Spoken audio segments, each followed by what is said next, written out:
All right. Welcome to another Talking Head. You know who this is. Here we want to talk about something, so let's talk about something.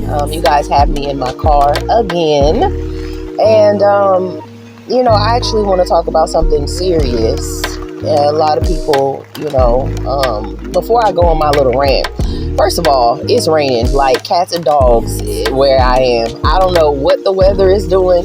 I know that scripturally it says that a year will feel like 40 days, and the seasons, you won't know what season it is. Now, I know that they are manipulating the weather. However, I don't know what this weather is doing. Anyways, so seriously, I usually don't like to talk about topics that's trending or anything that's going viral, but I'll tell you something that really struck my core. I got on YouTube. That's my social media drug of choice. I don't really do Instagram or any of the other things, but anyway, so I get on YouTube, and the first short that I see, there's a young man that I follow, and his name is the Nazarene, and he posted a video of a young lady that apparently has gone viral. And again, I don't see any of this stuff. I usually catch things on YouTube. But anyways, the young lady went viral because she was, on the video crying about how stressed and tired she was, how she was working 2 jobs. She had 2 children. Basically, she was feeling the pressure of the cares of this world that the scripture talks about, and this system that is rigged, honestly. And some people are, making it based off of them playing in the game, and then other people are really fighting for their lives daily. But anyways, the young lady, you see the young lady crying, and apparently after she ended the video, she committed, she unalived herself. She's no longer here with us. And immediately after seeing that, I burst into tears. It caused me to weep in a way that for one, I don't have any children, and a lot of people don't like to talk about that topic of, taking your own life because of whatever. But if people are honest, many have felt it. I know I felt it over and over again. That spirit has been trying to take me down for a while because the enemy is coming for blood. And here's the problem, okay? We have religion, but we don't have people that are biblically sound and connected to the Father in a way. Now, people are spiritual, doing a lot of New Age stuff, a lot of African practices, old stuff that pretty much got our people in bondage in the first place. But there's not a natural affection and heart for people. Like you hear me in my other episodes talk about bearing witness. I guarantee if there was somebody in this woman's world that made her feel like her feelings were valid, that spoke life into her, that encouraged her, we're supposed to be there for one another. And I'll give you an example. I can't remember the scripture offhand. I'll mention it in another video, in another episode, because I'm sure that this topic is this is the topic right now for the season, or at least for the time being.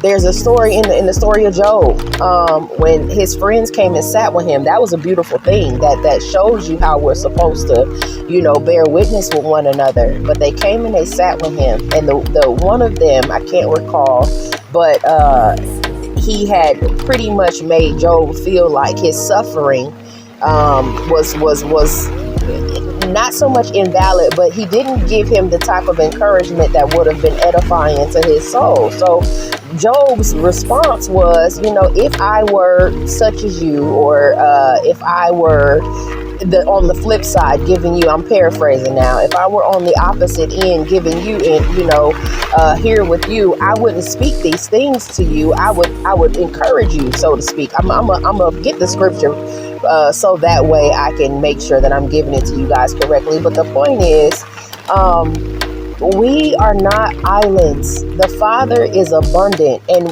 because people don't teach, and really don't understand what he's about, and I'm still learning him. He's not a mystery, but he's abundant in so many ways as far as his character. So it's hard to just put him in a box. But when he created his hosts, he has a council he invited into creation. People think that it was the Trinity and all of that stuff, but when you look at how he created everything of its kind, there's fowls of the air. I mean, there are so many birds, so many bird species, so many type of, when you think of lions and tigers and bears and giraffes, I mean, we can go on and on about butterflies and how there's different species. There's not just one butterfly he created. He created variations of butterflies, which means that he doesn't, one is not enough. One person, you know what I mean? And the point to this, and not to go on a whole rant, hopefully you guys are following me, but this whole thing that has been created where we act as if when we are in healed spaces, when we have done whatever work, temporary work, because this life is always going to require us to work on something because this is a fallen world. When we are in these places, it's like, oh no, we don't want to hear somebody feeling down. We don't want to hear that somebody is like, listen, I woke up this morning and I wondered why I woke up this morning. Instead it's like, oh, misery loves company. I can't let that energy. Oh, I can't keep that over there. And that's honestly a deception from the enemy. Now, I'm not saying that a person that just chooses to be miserable. There are some people that really just like to be in a bad mood. They don't have, but here's the thing. People are not having the level of discernment and wisdom to know that if a person is supposed in a misery loves company mindset, 9 times out of 10, they've experienced so much disappointment, so much hurt, so much hardship and things like that. They don't even believe that it's possible for them to feel something other than that misery or that pain or that disappointment. Ultimately, they're bound by the enemy. And instead of making them feel some kind of way about what they're struggling with or how long they're struggling with it for, we should be saying, hey, listen, it is possible for you to see the sunshine again. It is possible. And maybe we don't have the capacity to do it for times on end. But, here's the thing. We have a tendency also to put people in the same box as not so much in a box. That's the wrong wording. If I'm grieving or I'm dealing with a heartbreak, because Sarah over here was able to bounce back in 3 months, if it takes me 8 months, I'm shunned because it took me longer to process or work through my emotions, not knowing my emotional capacity, my emotional intelligence, just not knowing what my burden is or what it is to carry. And I'm not saying it as if we're supposed to, we're not supposed to so much. What's the word I'm looking for? It's escaping me, and this is so unfortunate. But we are supposed to be a help one to another. That's how YaHUah created it, and I've been in situations where I have spoken life, checked in on people, and just different things where I was going through something and nobody checked on me for real. And I'll give you an example. This is a prime example. Back in 2023, this was the last time that I celebrated a birthday because there's reservations about that. There's foundations that I realize we shouldn't be celebrating. I'll touch on that in another episode, but I stopped celebrating my birthday back in 2023. So that was the last one. So instead of it being a birthday celebration just about me, okay, I called it a B-Day. And at that time, I had all the friends that I had been carrying, some heavy stuff. We all were, I had a friend that had just lost her father not too long prior to, and she was his caretaker, and she was a daddy's girl, and so I knew she was carrying that.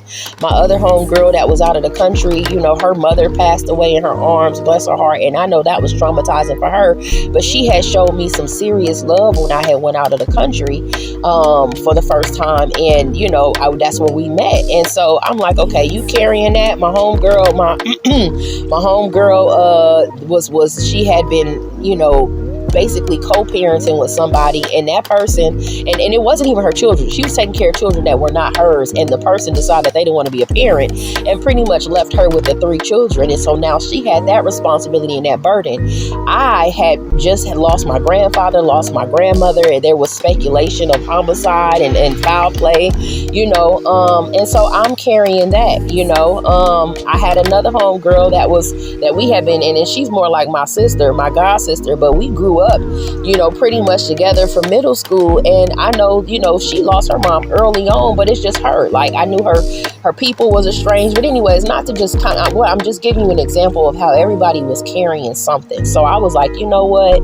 We gonna get together. It's gonna be a sisterhood. We gonna eat good. We gonna have a good time, just because I know we're all carrying something, and we need a moment to feel like life ain't just so heavy. The interesting thing about it is that I noticed that I was one person putting out for everybody. I mean, I bought gifts for everybody. I did a thing, and I didn't do it to be like, oh, I bought gifts. I did it because I knew what it was like to carry a heavy load, and the world still continue to go on while your world feel like it's stopped, or while you're still trying to work through something. And mind you, we had spoken many times, so I knew where they all were at, and it was like, let's do this thing that I know we're supposed to do according to the Father, and how we are to interact with one another. And do you know, it was interesting because after everything was said and done, not one person asked me, how you holding up? Even before then, knowing what I was carrying, nobody asked, but I was constantly checking in. I was constantly checking in with them. And, the thing is, when you are somebody that checks in, you just want a little reciprocation. You want to know that you're not a robot, and it would have been nice for somebody to bear witness for what I was carrying as well. Like, can this be a mutual thing? Fair exchange is no robbery. And I share that story because there are so many people that, for one, either feel like they want to take themselves out of here, that actually have lost the battle and took themselves out of here. And it would have been something so simple as a smile, as a conversation, as 20 minutes of just letting them vent about something that their heart is carrying, or their soul, or even praying for them, interceding for them. If you know that something is going on, matter of fact, pray with them and invite the Father in, because where 2 or more are gathered, there he is in the midst. It's just, for me, watching this, it is heartbreaking, but here's the reality.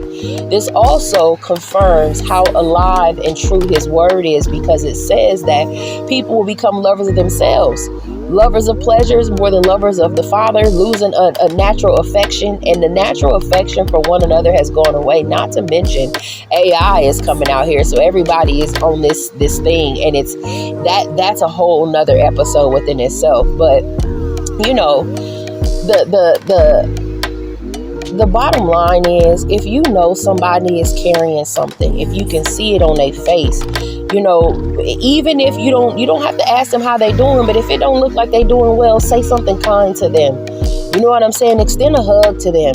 Take out an extra 20 minutes or whatever time that you have or the capacity for, and give them some hope, because the enemy is trying to suck the life. This system is sucking the life out of people. I remember reading a book back when I was like 18, and the premise of the book, and I've been trying to find it because I can't for the life of me remember what the book name was, but the premise was, there is a system in place that will loan you $10, okay? They expect you to pay back 11 when there's only 10 in existence. So the 11 doesn't even exist, but you're expected to pay back more than actually exists. And so you spend your time in this system, in this loop of paying into something where you will never be able to pay off something that does not exist, and we're being bled dry because you get a moment. And I mean, unless you're able to buy yourself out of here, majority of the people are seriously robbing Peter to pay Paul, and having whatever luxuries for the meantime that they can. And so, here's what I say, and like I say in every episode, I'm not even going. I'm off my soapbox today. But if you see somebody, please just human to human. You know what I mean? Like, and the thing is, don't ever think for one moment that you cannot be on the other side and that the enemy cannot get to you. Also, that you will not experience warfare, or that you will not have a moment, because this is a fallen world and you're human. So right now you feel real healed from the things before, but something can happen in life where you need somebody to reach out and touch you. You need somebody to sit with you and bear witness. You need somebody to cry with you, to laugh with you, to be there, because two is better than one. Okay. Anyways, like I said, I'm off my soapbox. Just go out here, please, and love on your brethren, on your sisterin. If you are a believer, you call yourself a believer, then if you cannot love on your brethren in whom you can see, then how can you love on the Father in whom you can't? And again, if this one thing, if I can help one somebody as I travel on, like my grandmother would say, then my living should not be in vain. So come back and see me, guys, and please go love on your people.